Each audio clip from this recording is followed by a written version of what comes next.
Hello student. तो आज हम लोग फिर से एडवांस 2025 का आईआईटी में आया हुआ क्वेश्चन एक डिस्कस करते हैं। ये मैट्रिसेस का क्वेश्चन था, तो आप पहले क्वेश्चन को देखिए और उसको ट्राई करिए। अब हम लोग इस क्वेश्चन को सॉल्व करते हैं, देखते हैं किस तरीके से क्वेश्चन आया था और उसको कैसे हम लोग सॉल्व करते हैं। क्वेश्चन था कंसीडर द मैट्रिक्स। एक मैट्रिक्स दी गई थी और उन्होंने कहा था कि टोटल नंबर ऑफ मैट्रिसेस 3/3 की एक मैट्रिक्स क्यू है, जिसको पूछा गया था कि कितने ऐसे मैट्रिक्स बन सकती हैं जिसके लिए कंडीशन दी गई थी कि क्यू इनवर्स क्यू ट्रांसपोज के बराबर होगी, और साथ ही साथ एक कंडीशन दिया गया था कि P Q is equal to Q P. तो आइए हम लोग क्वेश्चन को देखते हैं। तो आपको दिया गया था पी एक मैट्रिक्स है, द पी इज 200020003 की एक मैट्रिक्स है।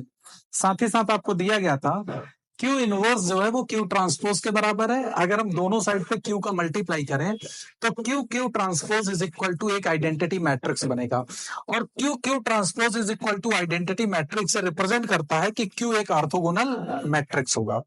ठीक है, तो हमको यहां से ये पता चला कि मेरा क्यू जो होगा वो एक ऑर्थोगोनल मैट्रिक्स है। तो अब देखिए, हमने मान लिया कि Q मेरी एक कोई 3/3 की मैट्रिक्स है। That matrix is A1 B1 C1 A2 B2 C2 and A3 B3 C3। अब चूंकि Q मेरा एक ऑर्थोगोनल मैट्रिक्स है, तो ऑर्थोगोनल मैट्रिक्स की सबसे बड़ी प्रॉपर्टी क्या होती है कि उसके सारे कॉलम के जितने भी एलिमेंट्स हैं उनके स्क्वायर का सम 1 होना चाहिए, और साथ ही साथ रो के एलिमेंट का सम 1 होना चाहिए। जैसे यहाँ पे अगर हम देखें तो A1 B1 C1 first row के एलिमेंट है, तो उनके स्क्वायर का sum that is equal to 1। इसी तरह से अगर हम फर्स्ट कॉलम के एलिमेंट देखें that is A1 A2 A3, तो that is A1 square plus A2 square plus A3 square is equal to 1। और ये सारे रो और सारे कॉलम के लिए एप्लीकेबल होता है। अब चूंकि आपको दिया गया था बच्चों P Q is equal to Q P, और पी मैट्रिक्स ऑलरेडी आपको गिवन थी, तो मैंने लिखा this is P multiplied by Q is equal to Q multiplied by P matrix. ठीक है, और मल्टीप्लाई करने के बाद हमने देखा तो मेरे को 3/3 की दो मैट्रिक्स मिली जिनको मेरे को कंपेयर करना है। अब हमको मालूम है कि दो मैट्रिक्सेस आपस में इक्वल कब होती हैं, जब उनके करस्पॉन्डिंग एलिमेंट्स सेम होते हैं। तो अगर हम करस्पॉन्डिंग एलिमेंट्स को देखें तो 3A3 और यहाँ पे है 2A3, सिमिलरली 3B3 और यहाँ पे है 2B3। ये एलिमेंट्स जो है दोनों डिफरेंट हैं, तो इससे मेरे को ये कंक्लूजन निकल के आएगा कि A3 और B3 की वैल्यू 0 होंगी। साथ ही साथ आप देखिए 2C1 और यहाँ पे है आपका 3C1, ये भी 0 होना चाहिए, एंड 2C2 एंड यहाँ पे है 3C2, ये भी करस्पॉन्डिंगली 0 होना चाहिए। तो मेरे ये सारे एलिमेंट्स जिनको मैंने अंडरलाइन कर रखा है, ये सारे एलिमेंट्स मेरे 0 होंगे, किसके? क्यू के। तो अब आप देखिए क्यू मैट्रिक्स मेरी क्या हो जाएगी। क्यू मैट्रिक्स मेरी होगी A1 B1 और 0, A2 B2 0 एंड 0 0, और ये था C3।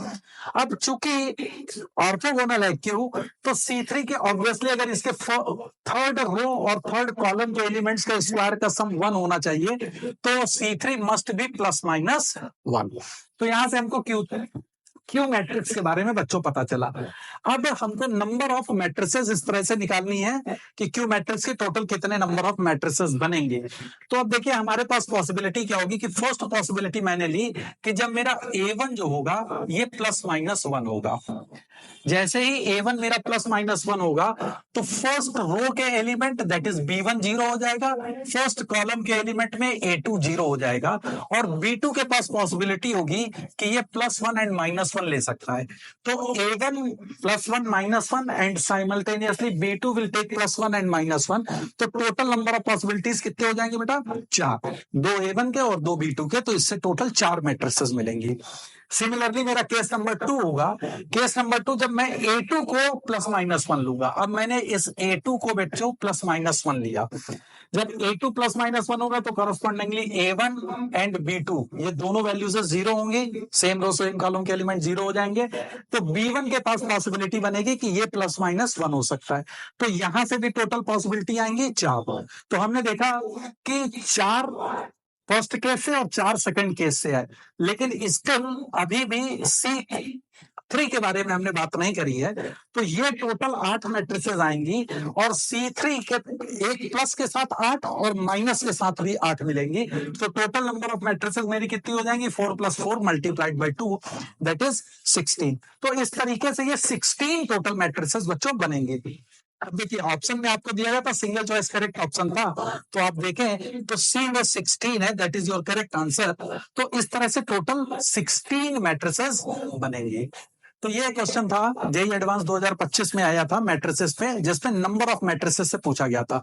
और बच्चों नंबर ऑफ मैट्रिसेस के इस तरीके से क्वेश्चन एडवांस और मेंस में बहुत पूछे जाते हैं। तो इसमें थोड़ा सा परम्यूटेशन कॉम्बिनेशन भी अप्लाइड हो जाता है। तो इस तरह आप ऐसे क्वेश्चनों को अटेम्प्ट करें और अच्छे और भी सॉल्यूशंस देखने के लिए हमारे YouTube चैनल को फॉलो करते रहिए। Thank you.